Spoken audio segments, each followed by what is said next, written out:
नमस्कार, मैं हूं संतोष। सिटी न्यूज वैन रीवा की सांध्यकालीन समाचार सेवा में आपका स्वागत है। प्रस्तुत हैं आज के मुख्य समाचार। स्कॉर्पियो ने महिला को रौंदा, अनियंत्रित होकर आगे जाकर पलटी, परिजनों ने किया चक्काजाम। 3 तलाक देकर पति ने 5 बच्चों के साथ पत्नी को किया बेघर। शादी के 20 साल बाद पति ने छोड़ा साथ। बाढ़ सागर के भूवर्जन रिकॉर्ड रूम में लगी आग, काला सफेद सब जलकर हुआ खाक। खबरें अब विस्तार से।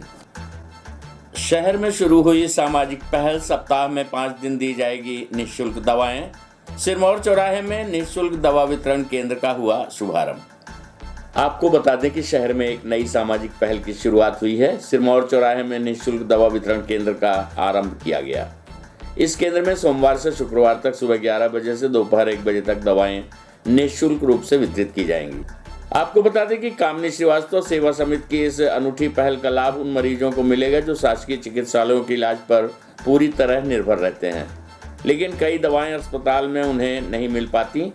दवाओं के अभाव में वे जल्दी स्वस्थ नहीं हो पाते। समिति के संरक्षक सेवानिवृत्त मुख्य चिकित्सा अधिकारी डॉक्टर SK श्रीवास्तव ने बताया कि उन्हें इस बात का अनुभव था, इसलिए उन्होंने ये पहल शुरू की है। केंद्र का शुभारंभ रमा श्रीवास्तव ने नारियल तोड़कर किया। शुरुआती दौर में मेडिसिन और पीडियाट्रिक्स विभाग से संबंधित दवाएं उपलब्ध कराई जाएंगी। समिति के अध्यक्ष सुशील खरे ने बताया कि आने वाले दिनों में सुविधाओं का और विस्तार किया जाएगा। इस अवसर पर doctor Vijay Srivastava, doctor Vinod Srivastava, doctor Akshay Srivastava, doctor Pallavi Srivastava, Vinay Srivastava, Siddharth Srivastava, Nisha Jaiswal, Mohit Dwivedi, Bharti Sharma सहित काफी लोग उपस्थित रहे। प्रस्तुत है डॉक्टर SK श्रीवास्तव से प्राप्त जानकारी के अंश। प्रकार का शिविर केंद्र आयोजित किया गया है, क्या इसमें सुविधाएं दी जा रही हैं? नमस्कार, मैं doctor retired civil surgeon doctor SK Shrivastava हूँ और आज से 19 साल पहले रिटायर हो गया। मेरे मन में बहुत दिन से ये चल रहा था कि बहुत से गरीब ऐसे होते हैं जो सरकारी अस्पताल में दिखाते हैं, लेकिन वो कुछ दवाएं जो वहाँ से अप्राप्त होती नहीं मिल पाती हैं, वो ख़रीदने में बड़ी दिक्कत महसूस करते हैं। और एक आध बार ऐसा देखा है हमने कि वो बाज़ार गए, दुकानदार के पास उन्होंने दवाई मांगी, उसने दवाई का बिल बताया साहब 125 रुपये, तो वो कहते हैं साहब 125 रुपये दे दे तो घर जाए किराया न बची। तो बड़ा ख़राब लगता है ये सुन कर के, अगर किराया वो दवा ख़रीद ले तो घर जाने किराया न बचेगा। और मैंने 40 साल पहले सर्विस करके ये समाज से इतना लिया है कि मन में ये आया कि उसको कुछ समाज को लौटाऊँ। इस विचार से मैंने ये कार्यक्रम शुरू करने का सोचा है।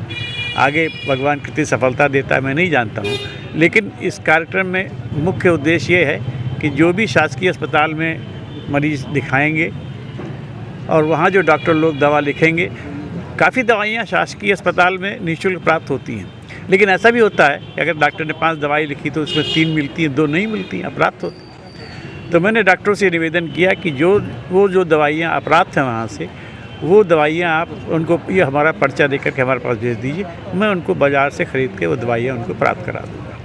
ये निःशुल्क शिविर कब तक चल रहा है? प्रयास तो किया है कि चलता रहे जब तक मेरे ज़िंदा रहते, और हो सकता है मेरे मरने के बाद भी चले, लेकिन जब तक मैं हूँ तब तक कोशिश करूँगा, और जब तक हमारा संबल है तब तक हमारे ताकत उतना तो चलाएंगे ही। इसमें किस प्रकार के मरीजों को जैसे देखा जाए दवाइयाँ मिल सकती हैं यहाँ पे? अभी तो हमने मेडिसिन और पीडियाट्रिक बच्चों वाले 2 ही लोगों को शामिल किया है कि देखिए पूरा हिंदुस्तान में या पूरे रीवा को दवाइयाँ नहीं दे सकते हैं, तो अभी हमने और विशेषज्ञों को जैसे गायनी है, इनको अभी नहीं इंक्लूड किया।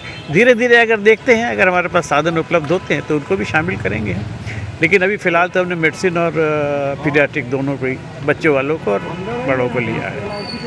तेज रफ्तार स्कॉर्पियो ने महिला को रौंदते हुए खेत में जाकर पलटी, मौके पर हुई महिला की मौत। आक्रोशित परिजनों ने किया चक्काजाम, 50 लाख मुआवजे की है मांग। पिछले तकरीबन 6.5 घंटे से रीवा से मरिया मार्ग में आवागमन हुआ अवरुद्ध। आपको बता दें कि घटना के संबंध में अब तक जो जानकारी निकलकर सामने आई है उसके मुताबिक चौराहा थाना क्षेत्र के साव मोड़ में सुबह 10:30 बजे अनियंत्रित स्कॉर्पियो के चालक ने सड़क किनारे पैदल जा रही महिला को टक्कर मार दी, जिससे महिला की घटनास्थल पर ही मौत हो गई। घटना के बाद अनियंत्रित स्कॉर्पियो सड़क के नीचे खेत में जाकर गिरी और पलट गई। इस सड़क दुर्घटना में स्कॉर्पियो चालक को भी गंभीर चोटें आई हैं, जिसे उपचार के लिए अस्पताल ले जाया गया है। वहीं घटना के बाद आक्रोशित लोगों ने रीवा सिमरिया मार्ग पर चक्का जाम कर दिया। घटना की सूचना पर थाना प्रभारी अविनाश पांडे, सीएसपी शिवाली चतुर्वेदी सहित पुलिस की टीम मौके पर पहुंची। फिलहाल मौके पर भीड़ एकत्रित है। आपको बता दें कि जिले के चोरहटा थाना अंतर्गत साव मोड़ के पास तेज रफ्तार स्कॉर्पियो के रौंदने से एक महिला की मौत हो गई। पुलिस के मुताबिक शुक्रवार की सुबह 10:30 बजे रीवा की ओर से स्कॉर्पियो सिमरिया जा रही थी। जैसे ही 4 पहिया वाहन साव मोड़ के पास पहुंचा, तभी चालक ने वाहन से नियंत्रण खो दिया। ऐसे में पैदल जा रही महिला को रौंदते हुए अनियंत्रित स्कॉर्पियो खेत में जाकर पलट गई। हादसे के बाद अफरा तफरी मच गई। घटना देख आसपास के ग्रामीण मौके पर पहुंचकर चालक को पकड़ लिए, जबकि वाहन पलटने के कारण चालक भी बुरी तरह से जख्मी हो गया। इसी बीच अन्य राहगीरों ने डायल 100 और चोरहटा पुलिस को सूचना दी। जानकारी के बाद चोरहटा थाना प्रभारी निरीक्षक अविनाश पांडे मौके पर पहुंच गए। वहीं घटना की गंभीरता को देखते हुए सीएसपी शिवाली चतुर्वेदी एवं एसडीएम अनुराग तिवारी परिजनों को समझाने के प्रयास में लगे हुए हैं। वहीं खबर लिखे जाने तक पिछले 6.5 घंटे से रीवा सिमरिया आवागमन ठप है। मृतका के परिजनों ने 50 लाख मुआवजे की मांग की है। प्रस्तुत है एसपी नवनीत भसीन से प्राप्त जानकारी के अंश। सड़क दुर्घटना में एक डेथ के बाद परिजनों ने वहाँ पर अपना इस बात को लेकर उनको ये समस्या है कि रोड में जो समस्याएं थी, इसके चलते घटना हुई है। अभी हमारे एसडीओपी और एसडीएम वहाँ पर चर्चा कर रहे हैं और परीक्षण भी कर रहे हैं पूरा कि क्या क्या समस्याएं ऐसी हैं जिनको हम लोग प्रयास करें कि दूर हो जाएं, इससे भविष्य में वहाँ पे और घटनाएं घटित ना हो। अभी सर क्या जाम की स्थिति क्लियर हो? अभी वहाँ पे चर्चा करके बातचीत करके लोगों से इसका सॉल्यूशन निकाला जा रहा है। 3 तलाक देकर पति ने 5 बच्चों के साथ पत्नी को किया बेघर। शादी के 20 साल बाद पति ने छोड़ा साथ। पत्नी चाह रही समझौता तो पति नहीं रखना चाहता कोई रिश्ता। क्या 3 तलाक का कानून दिला पाएगा महिला को न्याय? आपको बता दें कि देश में 3 तलाक को लेकर प्रधानमंत्री के निर्णय पर जिस तरह से बवाल मचा हुआ था, वह आज भी देश में अभिशाप के रूप में लागू है। 3 तलाक में प्रधानमंत्री के द्वारा बनाए गए सख्त कानून के बावजूद आज भी इन्हीं शब्दों के कारण एक महिला पल भर में ही बेघर कर दी गई। रीवा में एक ऐसा ही मामला सामने आया जब एक पति ने अपनी पत्नी को 3 बार तलाक बोलकर 20 साल के रिश्ते को न सिर्फ तोड़ दिया बल्कि उसे 5 बच्चों के साथ घर से बेघर कर दिया। आपको बता दें कि दरअसल ये घटना शहर के वार्ड क्रमांक 15 में बीती शाम हुई, जब महिला के पति मोहम्मद हफीज ने उसे 3 तलाक कहकर 5 बच्चों के साथ घर से बाहर निकाल दिया। पीड़ित महिला थाने पहुंची और प्रधानमंत्री के द्वारा बनाए गए सख्त कानून का सहारा लेने का प्रयास किया, लेकिन मात्र आवेदन के बाद महिला को एक बार फिर समझौता करने की सलाह दी गई। इधर सिविल लाइन थाने पहुंचे पति ने कहा कि मैं तलाक दे चुका हूं और आज के बाद इससे मेरा कोई सरोकार नहीं रहेगा। आपको बता दें कि अपने पति के द्वारा 3 तलाक कहकर घर से निकाली गई महिला अब अपने और बच्चों को लेकर चिंतित है। वो आज भी समझौता चाहती है, लेकिन पति किसी भी हालत में उसे अपने साथ रखने को तैयार नहीं है। बीती शाम महिला के साथ उसकी जवान बेटियां और अन्य बच्चे भी थाने पहुंचे, जिसमें बच्चों ने भी कहा कि वो अपने माँ बाप के साथ ही रहना चाहते हैं, लेकिन पिता है जो पत्नी के साथ बच्चों को बेसहारा करने पर आमादा है। हालांकि इस पूरे मामले में सिविल लाइन पुलिस के द्वारा महिला की ओर से आवेदन लिया गया है, लेकिन पीड़ित महिला अपने और अपने बच्चों के भविष्य को लेकर वो चिंतित है। देखा जा रहा है कि देश में 3 तलाक को लेकर कड़े कानून बनाए गए हैं, लेकिन इसका जमीनी स्तर पर पीड़ित महिला को कितना लाभ मिलता है और ये कानून उसके लिए कितना कारगर है, ये अधिक मायने रखता है। आइए सुनते हैं पीड़िता से प्राप्त जानकारी के अनुसार। कि हम तो हमेशा तेरे को कहते हैं कि नहीं रखेंगे, तू जबरदस्ती रहती है। आज मैं सबके सामने तुझको कहता हूँ कि 3 तलाक कह के तलाक देता हूँ, तलाक देता हूँ और तलाक देता हूँ। तेरे को नहीं रखूँगा, नहीं रखूँगा, नहीं। जब आपको 3 तलाक बोल रहे थे उस समय कौन कौन था आपके साथ वहाँ जो मौजूद थे? जब 3 तलाक कल रात में दिया गया, मेरे जेठ गुलशेर अहमद, रेशमा बानो और मेरे घर जेठानी, मेरे 2 जेठानी हैं, 1 जेठ हैं, 2 शादी करे हैं। सब घर में थे, हमारे बच्चे थे। हमारे घर से भाभी और भैया आए थे, उनके सामने बोल रहे हैं कि हम तो हमेशा तेरे को कहते हैं कि नहीं रखेंगे, तू जबरदस्ती रहती है। आज मैं सबके सामने तुझको कहता हूँ कि 3 तलाक कह के तलाक देता हूँ, तलाक देता हूँ और तलाक देता हूँ। तेरे को नहीं रखूँगा, नहीं रखूँगा, नहीं रखूँगा, इस तरह कह के हमको बोल दिया और बोले कि आज से जा, तू तेरे नाम में कुछ नहीं होगा जो सोच रही। कहीं स्थिति कैसे निर्मित हो गई आपके जीवन में? ये ऐसा क्या हुआ? सर स्थिति ऐसा हो गई कि कुछ जो ये लफ्ज़ गलत माने कुरान में अपने मजहब में जो नहीं बोलना है वो लफ्ज़ ये निकाले। अभी आप थाने आए थे अपने परिवार वालों के साथ, क्या घटना क्या हुई आपके साथ? सर मैं 3 तलाक मेरे पति मोहम्मद हफीज़ कल रात में हमको दिए। हमारे मायके वाले और ससुराल वालों के बीच गवाही भी है। अभी बुलाया गया उनको तो वो बोल रहे हैं कि हम नहीं दिए।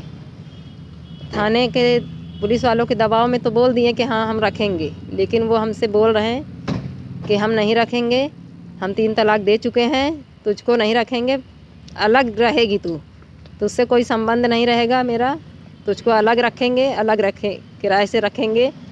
तू जो सोच रही है कि तेरे को प्रॉपर्टी मिलेगी, कुछ ना मिलेगी। ते हमारे नाम में एक ठो स्कूटी है, उसी को कह रहा कि तेरे न स्कूटी ही तेरे हाथ आएगी, बाकी कुछ ना आएगा। वो कितने बच्चे हैं आपके? जी मेरे बच्चे 5 हैं, 3 लड़की है, 2 लड़के हैं। ये पुलिस के सामने ही ऐसा बोल रहे थे कि हम अलग रखेंगे आप? जी अभी पुलिस वालों के सामने ही बोले हैं एक बार कि हाँ हम इसको नहीं रखेंगे, इसको अलग रहेगी, ये हम नहीं रहेंगे इसके साथ। फिर पुलिस जब बोली कि ऐसा ना बोलो, नहीं फंसोगे, तो ये फिर बोला कि नहीं हाँ रखेंगे रखेंगे, इतना कह के चला गया। ये हमको 2002 में शादी हुई है, हमारे 7 बच्चे हुए, 2 बच्चे ख़त्म हो चुके हैं, 5 बच्चे हैं, अभी 3 बच्ची हैं, 2 बेटा है। हम यही चाहते हैं कि हमें लिखित कार्रवाई हो, जो 3 तलाक कानून लगाया गया है उस हिसाब से कोई कार्रवाई नहीं हुई, उस हिसाब से कुछ भी हम संतुष्टि नहीं हैं इस बात से। बाणसागर के भूवर्जन रिकॉर्ड रूम में किसने लगाई आग? काला सफेद सब जलकर हो गया खाक। मंददृष्टि चौकीदार कर रहा था पहरेदारी, तब खिड़की के रास्ते रिकॉर्ड रूम को किया गया आग के हवाले। आपको बता दें कि रीवा का बहुचर्चित बाणसागर परियोजना घोटाला अभी लोगों के जहन से उतरा नहीं है। यहाँ स्टेशनरी तक में करोड़ों का घोटाला निकलकर सामने आया था। अब एक बार फिर चिरौला स्थित बाणसागर कार्यालय के भूवर्जन रिकॉर्ड रूम को आग के हवाले किया गया। ये घटना उस समय हुई जब आग से न दिखने वाले व्यक्ति कार्यालय की पहरेदारी कर रहा था। तभी कुछ आरोपियों ने खिड़की के रास्ते भूवर्जन विभाग के रिकॉर्ड रूम को आग के हवाले कर दिया। आगजनी की इस घटना में रिकॉर्ड रूम के सारे रिकॉर्ड जलकर खाक हो गए। अगर ये कहें कि सभी काला सफेद वहां जलकर खाक हो गया तो ये अतिशयोक्ति नहीं होगी। दरअसल ये पूरी घटना 11 एवं 12 दिसंबर की दरमियानी रात हुई, लेकिन इस घटना के संबंध में कोई भी अधिकारी जानकारी देने को तैयार नहीं है। घटना के संबंध में चौकीदार छद्दा कोल ने बताया कि ये घटना की रात भी पहरेदारी कर रहा था। अचानक उसे कुछ आग की तपन महसूस हुई, तब पता चला कि भूवर्जन विभाग के रिकॉर्ड रूम में आग लग चुकी है। जांच अधिकारी ने प्रथम दृष्टया ये माना है कि आग खिड़की के रास्ते ही लगाई गई। हालांकि अब तक जांच चल रही है, आने वाले समय में ही पता चलेगा कि आखिर क्या क्या जला और क्यों जला। आइए सुनते हैं छद्दा कोल चौकीदार से प्राप्त जानकारी के अंश। क्या क्या जला और क्यों जला? आप यहाँ के क्या हैं? जी यहाँ के चौकीदार हैं। चौकीदार हैं साहब। रात में ड्यूटी रहती है, जी। तो आपको आंख से नहीं दिखता है, तो इसकी नाइट ड्यूटी कौन लगाया है आपकी? आपको दिखाई नहीं देता, उसके बाद नाइट ड्यूटी में भी आपको लगाए हुए हैं। जी कितना दिखता है? थोड़ा बहुत कम? हाँ कम दिखता है साहब। कम दिखता है? पहचान नहीं पाता। पहचान नहीं पाते हैं, दूर से भी नहीं दिखाई देता है। हाँ। तो कैसे पता चला कि आग लगी है फिर? नहीं साहब, आग समझ में आ जाती, लाइट समझ में आ जाती, लाइट जल रही है। हाँ। जी। तो बाणसागर के कौन से विभाग में आग लगी है? भूवर्जन कार्यालय क्रमांक 6 रीवा में आग लगी है। क्या क्या जला है पता है आपको? रिकॉर्ड जला साहब, ये नहीं जान कि कहाँ जला है रिकॉर्ड। क्या नाम है आपका? छेदा को मौजूद है बाणसागर के कार्यालय में, क्या है इसका मामला बताइए। एक 11 तारीख की रात में, 11 दिसंबर की रात में आग से लगने की सूचना मिली थी। उसमें आगजनी क्रमांक 23 कायम हुआ थाना बिछिया में, उसकी जांच में मैं आया हूं। अब ये भूवर्जन इकाई 6 यूनिट है ना, 6 यूनिट है इनका कार्यालय। यहाँ पे भूवर्जन से संबंधित दस्तावेज रखे थे। एक खिड़की से ये लोग अभी बता रहे हैं कि प्रथम दृष्टया बता रहे हैं कि खिड़की से आग किसी ने लगाया है, लेकिन उसकी जांच कर रहे हैं। अंदर इलेक्ट्रिक के वायर भी हैं, तो उससे भी लगना संभावित है। अभी प्रारंभिक स्टेज में है जांच। दस्तावेज जले हैं, बहुत सारे दस्तावेज। चौकीदार रात में थे, है ना। शहर की स्वयंसेवी संस्थाओं के सहयोग से सिंधु युवा विंग द्वारा आज गरीबों को ठंड से बचाव के लिए कंबल एवं फलों का वितरण किया गया। बृहद कार्यक्रम कोठी कंपाउंड में मुख्य अतिथि राजेंद्र शुक्ल की उपस्थिति में आयोजित किया गया। आपको बता दें कि सिंधु युवा विंग द्वारा शहर के समाज सेवी संस्थानों के सहयोग से बीते 16 वर्षों से गरीब परिवारों को ठंड से बचाव के लिए कंबल, कपड़े और फल वितरित करने का कार्य किया जा रहा है।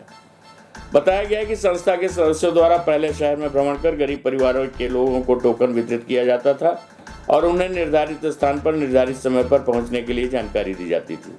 आज आयोजित हुए कार्यक्रम के दौरान करीब 150 से ज्यादा लोगों को कंबल, कपड़े और फल वितरित किए गए। इस दौरान स्वयंसेवी संस्थाओं के संचालक और पदाधिकारी सहित शहर के गणमान्य नागरिक उपस्थित रहे। कोठी कंपाउंड में आयोजित हुए इस कार्यक्रम के दौरान बतौर मुख्य अतिथि पूर्व मंत्री स्थानीय विधायक राजेंद्र शुक्ल ने कहा कि इस संस्था के द्वारा बीते 16 वर्षों से ये कार्य निरंतर किया जा रहा है और शहर के गरीब परिवारों को चिन्हित कर उन्हें टोकन देकर एक बृहद कार्यक्रम के दौरान हर वर्ष ठंड से बचाव के लिए कंबल, कपड़े और फल वितरित किए जा रहे हैं। पूर्व मंत्री ने कहा कि इस संस्था द्वारा अन्य कई प्रकार के भी सामाजिक कार्य किए जाते हैं, जिसके लिए ये सभी बधाई के पात्र हैं। प्रस्तुत है पूर्व मंत्री राजेंद्र शुक्ल से प्राप्त जानकारी के अंश। सिंधु यूथ विंग को के सभी पदाधिकारियों को, सचिन डुडानी जी को मैं बधाई देता हूं, क्योंकि लगातार 16वां वर्ष है जब वो ठंड के शुरू होते ही कंबल लेके और खाद्य पदार्थ लेके और बड़े सिस्टमेटिक तरीके से करते हैं। ये जो लोग वास्तव में नीडी हैं उनको टोकन देते हैं। पिछले एक हफ्ते से सर्वे करते हैं और उन लोगों को टोकन बांटते हैं और उनको कहते हैं कि आप टोकन लेके फलानी तारीख को फलानी जगह शंकर जी के मंदिर के सामने आ जाइएगा, यहाँ पर आपको सामग्री का वितरण होगा। तो आज आप देखिए कि सब टोकन लेके आए हैं, अपना टोकन दिखा रहे हैं और यहाँ पर समाज के सभी प्रमुख लोग एक एक करके एक एक सामग्री के सामने खड़े हैं और उनको दे रहे हैं। तो सिंधु यूथ विंग की मैं भूरी प्रशंसा करता हूँ। कब से इस तरह की सेवाएं की जा रही हैं? ये एक तरह से मान लें कि एक प्रथा है, एक परंपरा है जो संस्था ने कायम करके रखी हुई है विगत 16 वर्षों से। और ये हम आपस कुछ युवा साथी हैं, एक संस्था बनाकर सिंधु यूथ विंग सामाजिक सांस्कृतिक संस्था जो शहर में विभिन्न प्रकार के सांस्कृतिक, धार्मिक और पुण्यात वाले कार्य समय समय पे ज़रूरत को महसूस करते हुए करती है। तो जैसे ही ठंड का आगाज़ होता है और लगता है कि अब कुछ दिनों बाद सर्द हवाओं का चलना तय है, ठंड बढ़ेगी कपकपाती, जो दीन, भिक्षु, विकलांग, इन सबको अपन पहले टोकन वितरण करते हैं। जो नीडी हैं, जो रियल जिनको ज़रूरत है, आम तो इनको सब चीज़ें मिल जाती हैं, आम जो यहाँ पे रास्ते में बैठते हैं, अपन इनको खोजते हैं हर मोहल्ले में, हर गलियों में या ऐसे जगहों पे जहाँ इनकी झोपड़ियाँ बनी हुई हैं और वहाँ से उठ नहीं पा रहे हैं क्योंकि ये विकलांग हैं, चल नहीं पा रहे हैं, असमर्थ हैं चलने में।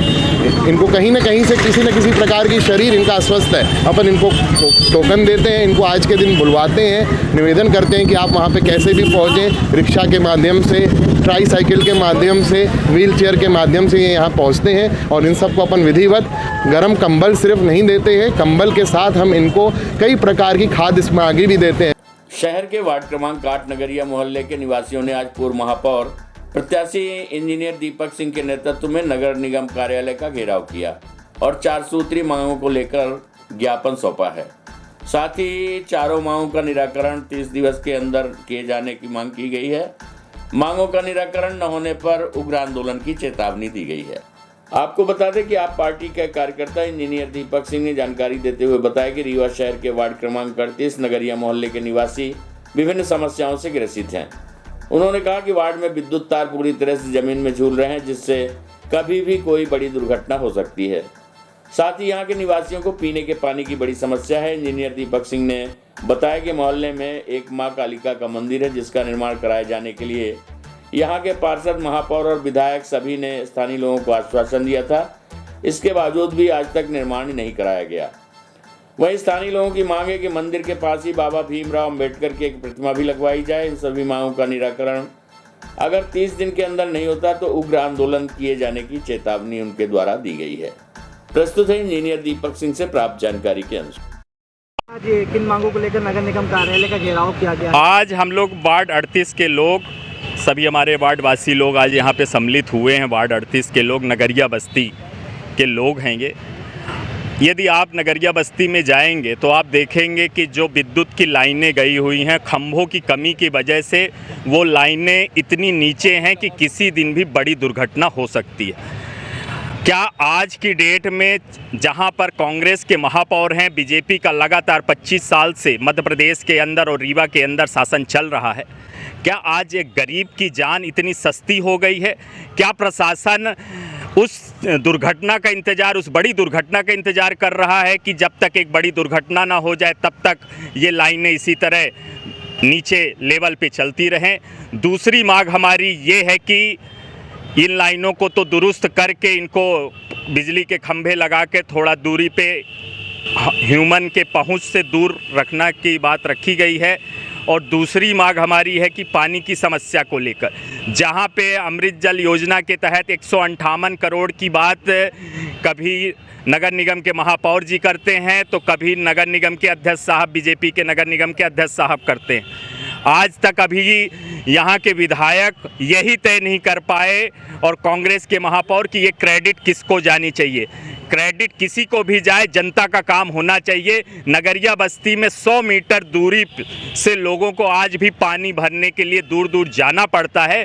हमारी मांग है यहाँ के कमिश्नर साहब से और नगर निगम महापौर जी से कि जल्द से जल्द पाइपलाइन को घर घर तक पहुंचाने का काम करे, जिससे गरीब के घर में भी पानी मिल सके।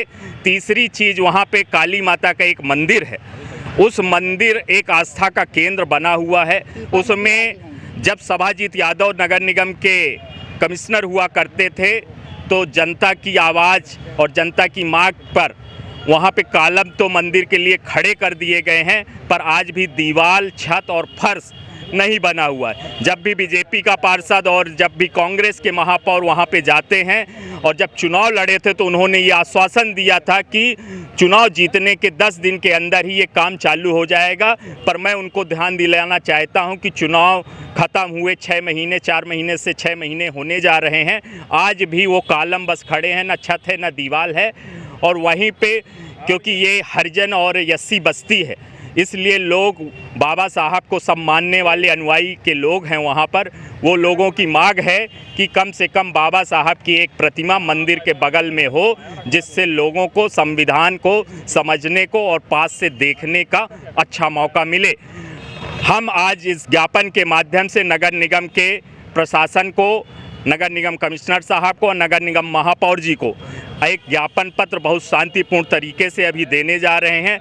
यदि इन मांगों पे 30 कार्य दिवस के अंदर कोई कार्यवाही नहीं होती है तो हम वार्डवासी और आम आदमी पार्टी के सब लोग इसके लिए धरना प्रदर्शन और बड़ा आंदोलन, उग्र आंदोलन करेंगे। आज की खबरों में बस इतना ही।